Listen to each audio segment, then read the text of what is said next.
أعوذ بالله من الشيطان الرجيم. بسم الله الرحمن الرحيم. فأراه الآية الكبرى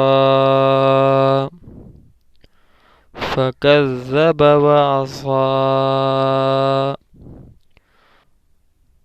ثم أدبر يسعى فحشر فنادى فقال أنا ربكم الأعلى فأخذه الله نكال الآخرة والأولى إن في ذلك لعبرة لمن يخشى أأنتم أشد خلقا أم السماء بناها رفع سمكها فسواها وأغطش ليلها وأخرج ضحاها والأرض بعد ذلك دحاها أخرج منها ماءها ومرعاها والجبال أرساها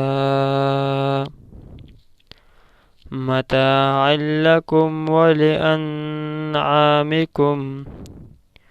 فإذا جاءت الطامة الكبرى يوم يتذكر الإنسان ما سعى وبرزت الجحيم لمن يرى فأما من طغى وآثر الحياة الدنيا فإن الجحيم هي المأوى وأما من خاف مقام ربه ونهى النفس عن الهوى فإن الجنة هي المأوى يسألونك عن الساعة أيان مرساها فيم أنت من ذكراها إلى ربك منتهاها إنما أنت منذر من يخشاها